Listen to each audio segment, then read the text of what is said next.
Hello friend, welcome back to my channel. আমি আছি অলোক বিশ্বাস আপনাদের সাথে। আর আজকে আপনারা যে ভিডিওটা দেখতে চলেছেন সেটা খুবই ইন্টারেস্টিং একটা ভিডিও, কারণ আপনারা অনেকে ফটোশপ ইউজ করেন অনেক দিন ধরেই, কিন্তু আপনারা হয়তো বাংলা লেখার কখনো ট্রাই করেননি, অথবা লিখতে চেয়েও আপনারা লিখতে পারছেন না, কিংবা আপনারা লিখছেন কিন্তু আপনারা ভালো মতো বাংলা লিখতে পারছেন না, অক্ষরগুলো ভেঙে যাচ্ছে। সুতরাং এই প্রপার সলিউশন দেওয়ার জন্যই আজকে ভিডিওটা আপনাদের জন্য করছি। তো স্টেপ বাই স্টেপ আমি প্রত্যেকটা জিনিসই আপনাদেরকে দেখাবো। সুতরাং আপনারা ভিডিওটা না টেনে পুরোপুরি ভিডিওটা দেখবেন, তাহলে কিভাবে ফটোশপে বাংলায় লিখতে হয় আপনারা খুব সহজে শিখে যাবেন। তো চলুন দেরি না করে দেখে নিই কীভাবে বাংলায় লিখতে হয়। প্রথমে আমি আমার ডেস্কটপ থেকে আমি ফটোশপটা ওপেন করে নিব। ফটোশপটা ওপেন হইতে একটু দেরি হচ্ছে, তো আমরা যারা ফটোশপ ইউজ করি বাংলায় লিখতে পারি না, ভাঙা অক্ষর আসে, শুধুমাত্র এই ভিডিওটা তাদের জন্য। আপনাদের অবশ্যই ভিডিওটা দেখলে উপকার হবে। আপনারা কিভাবে বাংলায় লিখতে পারবেন সেটা অবশ্যই আপনারা শিখতে পারবেন। তো প্রথমে আমাদের সফটওয়্যারে এখন যে আপনারা স্ক্রিনটা দেখতে পাচ্ছেন, এটা হচ্ছে ফটোশপের ইন্টারফেস। এইটাই মূলত ওয়ার্ক স্পেস বলা হয়। এই জায়গায় টোটাল ফটোশপের যে ইন্টারফেসটা দেখতে পাচ্ছেন এখানেই কাজটা করা হয়। তো এখান থেকে প্রথমে আমাদের যেটা করতে হবে, ফাইল অপশনে যে এখান থেকে নিউ থেকে আমাদের একটা নিউ ডকুমেন্ট নিতে হবে। তো আমি এখানে কাস্টম একটা ডকুমেন্ট, এখান থেকে আমি যে সাইজে আছে আমি জাস্ট এই সাইজটাই আপনাদের দেখানোর জন্য আমি নিচ্ছি, এখানে কোনো কিছু আমি চেঞ্জ করছি না। তো ক্রিয়েটে আমি ক্লিক করলাম। ক্লিক করার পরে আমার যে ব্যাকগ্রাউন্ডটা এখন আসতেছে এটা একটা আর্টবোর্ড।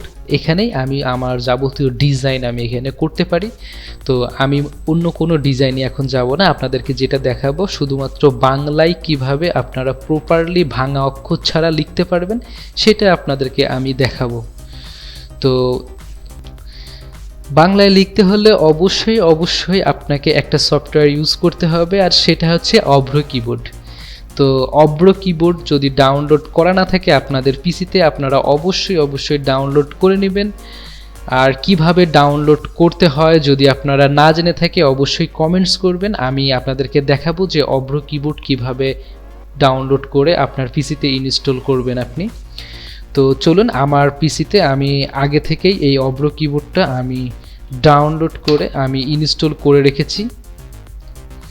এখানে আমি অভ্র কিবোর্ডটা এখন ওপেন করলাম। ওপেন করার পরে আমাকে যেটা করতে হবে সেটা হচ্ছে আমার টাইপ টুলে চলে যেতে হবে। টাইপ টুলটা আমি সিলেক্ট রাখছি। সিলেক্ট রাখার পরে আমি এখান থেকে একটা বাংলা ফন্ট প্রথমে সিলেক্ট করে নেব, আনসি ফন্ট। অবশ্যই এই যে আনসি লেখা আছে ফন্টের পরে, যেমন এটা কালপুরুষ আনসি, আমি এই ফন্টটা ডাউনলোড করে নিয়েছি।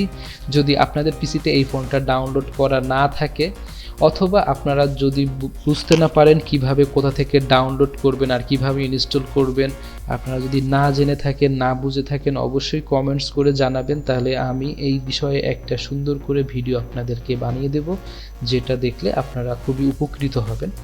তো আমার পিসিতে আমি আগে থেকেই এটা আমি ইনস্টল করে রেখেছি, সুতরাং আমি এই ফন্টটা সিলেক্ট করে নিচ্ছি বাংলায় লেখার জন্য। সিলেক্ট করে নেওয়ার পরে আমার অভ্র কিবোর্ডের যে অপশনগুলো আছে এই অপশনগুলো থেকে আমাকে সেটিংসে প্রথমে যেতে হবে। সেটিংসে যাওয়ার পরে এখানে output as ANSI ANSI are you sure, এখানে যে অপশনটা দেখছেন এই অপশনটাই অবশ্যই এইরকম সিলেক্ট করে রাখবেন। সিলেক্ট করার সময় যদি সিলেক্ট না থাকে তাহলে এইটা অবশ্যই সিলেক্ট করে নেবেন। ক্লিক করে সিলেক্ট করে নেবেন। সিলেক্ট করার সময় দেখবেন যে এরকম একটা ডায়ালগস বক্স আসবে, এখানে লেখা আছে ANSI is not a recommended option. সুতরাং এইটা আপনার পিসিতে এই মুহূর্তে এটা আপনার সাথে ম্যাচিং করানো নেই আপনার সেটিংসের। সুতরাং আপনি এখন এটা কি চাচ্ছেন ইউজ ANSI এনিওয়ে, আমি এই জায়গায় যদি ক্লিক করে তো এইটা অপশনটা এটা ইনেবল হয়ে যাবে। দেন আমি এখানে ক্লিক করলাম। ক্লিক করার পরে আমার এই অপশনটা এখন ইনেবল হয়ে গেল। যাওয়ার পরে এখানে যে ইংলিশ যে অপশনটা আছে আমি এখানে একটা ক্লিক করলে এখানে বাংলা সিলেক্ট হয়ে যাবে। বাংলা সিলেক্ট হয়ে যাওয়ার সাথে সাথে আমার পিসি এখন আমার ওয়ার্ক স্পেসে কাজ করার জন্য, বাংলা লেখার জন্য পারফেক্ট অবস্থা হয়ে আছে। সুতরাং আপনি এখানে এখন টাইপ টুল সিলেক্ট করে এখানে যদি কোনো কিছু লিখেন সেটা অবশ্যই বাংলা লিখতে পারবেন। আমি যেমন এখানে আপনাদেরকে আমি দেখাচ্ছি, এখানে এটা আমি কেটে দিচ্ছি, প্রথমে কেটে দিয়ে আমি লিখলাম অলোক, লিখব অলোক বিশ্বাস, ALok, সরি আমার এখানে ইংলিশ হয়ে আছে এর জন্য হয়নি, তো এটা অবশ্যই বাংলা করে নিতে হবে আপনাদেরকে। আবার আমি সিলেক্ট করলাম। এখন আমি এখানে আমি লিখব আমার নাম অলোক বিশ্বাস, আমি লিখব।